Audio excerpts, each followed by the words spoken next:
नमस्कार।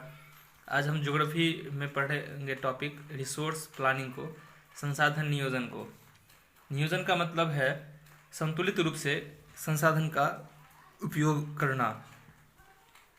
मतलब हम अभी विकास करने के लिए, डेवलप करने के लिए संसाधन का यूज कर ही रहे हैं रिसोर्स को, लेकिन नेक्स्ट जनरेशन को भी ये मिलता रहे और सीमित सही तरीके से, संतुलित तरीके से हो, उसकी बर्बादी ना हो और अधिक से अधिक भी प्रयोग ना हो। भारत में संसाधन की उपलब्धता बहुत ही अधिक है और विविधता भी है। उपलब्धता अधिक हो और विविधता हो, ये दो अलग अलग बात है। उपलब्धता मीन्स कि यहाँ संसाधन या रिसोर्स मौजूद है, और विविधता मीन्स कि अलग अलग तरह के रिसोर्सेज यहाँ अवेलेबल हैं। यहाँ एक प्रदेश या एक स्टेट में अधिक मात्रा में रिसोर्सेज मिल जाएंगे तो किसी में शायद ना भी हो। दूसरी बात ये भी है कि एक स्टेट में अलग अलग तरह के रिसोर्स हों, दूसरे में एक ही तरह के रिसोर्स हों या बहुत कम तरह के रिसोर्स हों, ये भी देखने के लिए आप हमारे इंडिया में मिलता है। हम फिर भी हमारे पास अधिक मात्रा में और अच्छे गुणवत्ता की जो रिसोर्सेज हैं वो अवेलेबल हैं। कुछ ऐसे स्टेट्स हैं जहाँ पे रिसोर्स अधिक मात्रा में पाया जाता है, जैसे कि झारखंड, मध्य प्रदेश, छत्तीसगढ़।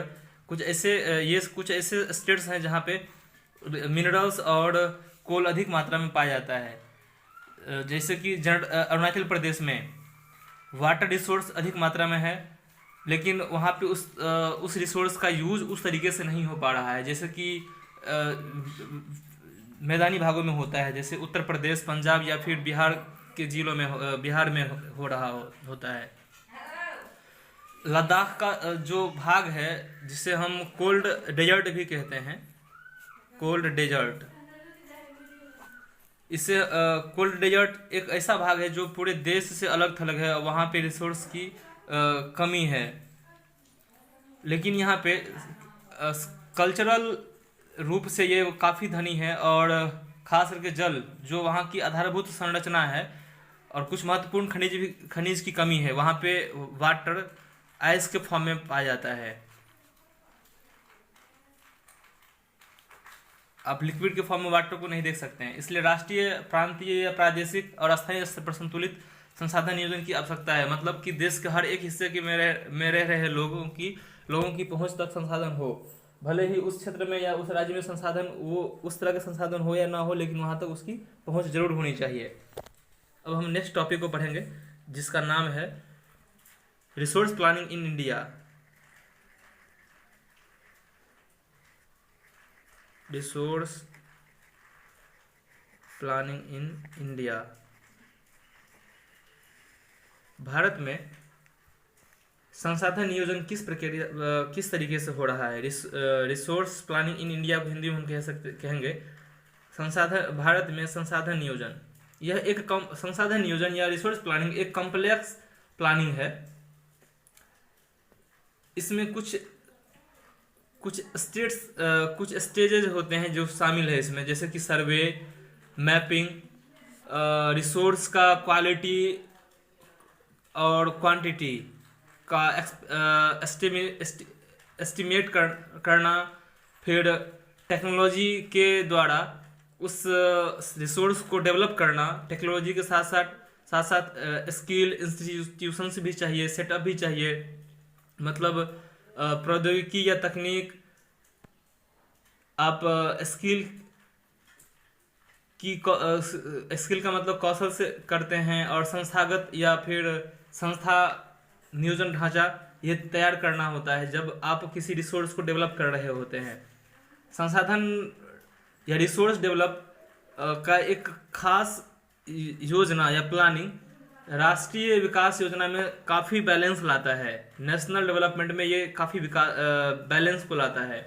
अब गौर करिए कि हमारे पास टेक्नोलॉजी अभी नहीं होता तो क्या हम विंड से इलेक्ट्रिसिटी प्रोड्यूस कर पाते, या फिर वाटर से हाइड्रो इलेक्ट्रिसिटी प्रोड्यूस कर पाते? संभवतः नहीं। तो ये सब टेक्नोलॉजी के कारण हुआ। टेक्नोलॉजी कहाँ होता है? तो वो किसी न किसी इंस्टीट्यूशन से आता है। भारत में इंडिपेंडेंस के बाद रिसोर्स प्लानिंग काफ़ी सही तरीके से किया जा रहा है, और इसके लिए एक योजना को लाया गया है, जो पंचवर्षीय योजना कहलाता है। और शुरुआत से ही, जब से इंडिया डेमोक्रेटिक कंट्री बना है और इंडिपेंडेंस हुआ है, तब से ही ये प्रयास जारी है। किसी भी एरिया के डेवलपमेंट के लिए रिसोर्स की अवेलेबिलिटी काफ़ी मायने रखती है, लेकिन टेक्नोलॉजी और इंस्टीट्यूशंस भी उतना ही प्रभावी है जितना कि रिसोर्स। एक एक और बात इसमें है कि टेक्नोलॉजी और रिसोर्स में काफ़ी समय के साथ बदलाव आना चाहिए। यदि परिवर्तन नहीं आ रहा है, चेंजिंग नहीं आ रहा है, तो भले ही रिसोर्स अवेलेबल हों, लेकिन उसमें हम अधिक से अधिक उसे डेवलप नहीं कर पाएंगे। देश के कई ऐसे एरियाज हैं जो रिसोर्स में काफ़ी रिच हैं, लेकिन इसके ठीक दूसरे तरफ देखें तो कुछ ऐसे भी स्टेट्स हैं, जैसे बिहार की बात कर लें, जहाँ पे रिसोर्स बहुत कम मात्रा में उपलब्ध है। जब से कॉलोनी बना था, जब उपनिवेश की बात करते हैं, कॉलोनियल सिस्टम का हिस्ट्री बताता है कि उपनिवेशों ने जो उपनिवेशक थे, उपनिवेशों ने जो रिसोर्स, जिस भी कंट्री या स्टेट्स में रिसोर्स ज़्यादा रहा था, तो वहाँ पे इन्वेस्टमेंट ज़्यादा हुआ, और उसका मेन कारण वो रिसोर्स ही रहा था। भले ही वो इंडिया ही हो क्यों नहीं हो, और इंडिया का कोई दूसरा एरिया ही क्यों नहीं हो, कोई इंडिया में ही कोई दूसरा स्टेट ही क्यों नहीं हो, उसका मेन अट्रैक्शन का रीज़न वो रिसोर्स ही रहा है। जो ऐसे कंट्री जो किसी दूसरे देश को कॉलोनी बनाता था, उनके यहाँ जो डेवलप्ड टेक्नोलॉजी था, इंस्टीट्यूशंस था, उसके बदौलत उसने उस रिसोर्स का काफ़ी दोहन किया, एक्सप्लॉयटेशन किया, और अपना आधिपत्य या अपना स्टेटस मजबूत किया।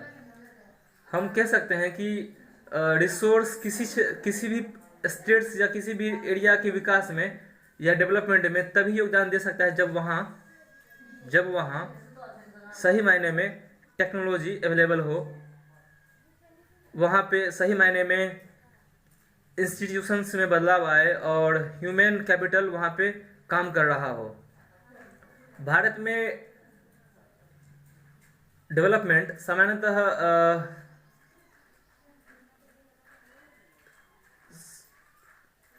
इंडिया में डेवलपमेंट सामान्यतः लोगों के स्किल्स पर निर्भर करता है, टेक्नोलॉजी पे निर्भर कर रहा है, और इसमें सिर्फ रिसोर्स ही नहीं बल्कि ह्यूमन कैपिटल, टेक्नोलॉजी और इंस्टीट्यूशंस भी अपना काफ़ी योगदान दे रहा है। हम नेक्स्ट टॉपिक की बात करेंगे, जो है conservation of resource. Conservation of resources.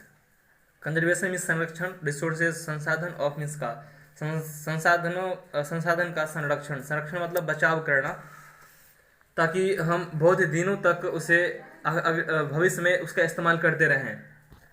Resource किसी भी तरह के डेवलपमेंट में इम्पोर्टेंट रोल अदा करता है, लेकिन यदि हम रिसोर्स का सही तरीके से उपयोग नहीं करें, इस्तेमाल नहीं करें, तो इसके कारण हमारा सोशल, इकोनॉमिकल और इन्वायरमेंटल बैलेंस बिगड़ जाता है, और कई तरह की परेशानी आती है। इन समस्याओं से बचने के लिए हमें अलग अलग स्तर से रिसोर्स का कंजर्वेशन करना चाहिए, कंजर्व करना चाहिए रिसोर्स को। पास्ट हमारे वर्ल्ड का पास्ट बताता है, और हमारे इंडिया का भी ये इतिहास रहा है कि जो भविष्य को देखने वाले नेता थे, या फिर कार्यकर्ता थे, समाज सेवक थे, या जो चिंतक थे उस समय के, उन लोगों ने रिसोर्स के संरक्षण या कंजर्वेशन के प्रति अपना सुझाव दिया था। जैसे गांधी जी के बारे में मैंने कभी बताया था कि उन्होंने कहा था कि हमारे पास हर व्यक्ति की आवश्यकता पूर्ति के लिए बहुत कुछ है, लेकिन किसी के लालच की संतुष्टि के लिए नहीं। मतलब कि हम पेट को भर सकते हैं, लेकिन पेटी को नहीं भर सकते। तो इसके बाद कई ऐसे व्यक्ति हुए जिन्होंने गांधी जी के सोच को, गांधी जी के वक्तव्य को लाया, सराहा, और फिर आप देख पाए थे कि फर्स्ट अर्थ समिट हो पाया था 1992 में, ये समिट हो पाया था। इंटरनेशनल लेवल पर व्यवस्थित तरीके से संसाधन का कंजर्वेशन करने के लिए सबसे पहले 1968 में क्लब ऑफ रोम ने की थी इसकी शुरुआत, कि कंजर्वेशन होना चाहिए रिसोर्स का। इसके बाद 1974 में सुमेसर ने एक किताब लिखा था, स्माइल इज ब्यूटीफुल। इसमें उन्होंने गांधी जी के दर्शन के बारे में काफ़ी रोचक तरीके से बताया। फिर 1987 में ब्रुंसलैंड आयोग ने एक रिपोर्ट जारी किया और वैश्विक स्तर पे, इंटरनेशनल लेवल पे रिसोर्स कंजर्वेशन के लिए कुछ सुझाव दिया। इस रिपोर्ट ने सस्टेनेबल डेवलपमेंट की बात को आगे रखा और रिसोर्स के कंजर्वेशन की वकालत की। इस रिपोर्ट के बाद हमारा ध्यान आवर कॉमन फ्यूचर शीर्षक से एक पुस्तक छपी थी और उस और हमारा ध्यान आकर्षित किया इस पुस्तक ने, ताकि हम रिसोर्स का कंजर्वेशन सही तरीके से कर सकें, ताकि हमें ये लंबे समय तक मिलता रहे और नेक्स्ट जनरेशन को भी मिल पाए। और इसी का परिणाम है, इन सब व्यक्तियों के काम का परिणाम है कि 1992 में ब्राज़ील के रियो डी जेनेरो में फर्स्ट अर्थ समिट हो पाया था। हम नेक्स्ट क्लास में इसके आगे अगले टॉपिक को पढ़ेंगे। यहाँ तक किसी को परेशानी हो, समझ में नहीं आया या फिर कोई भी कन्फ्यूजन हो तो ज़रूर बताएंगे।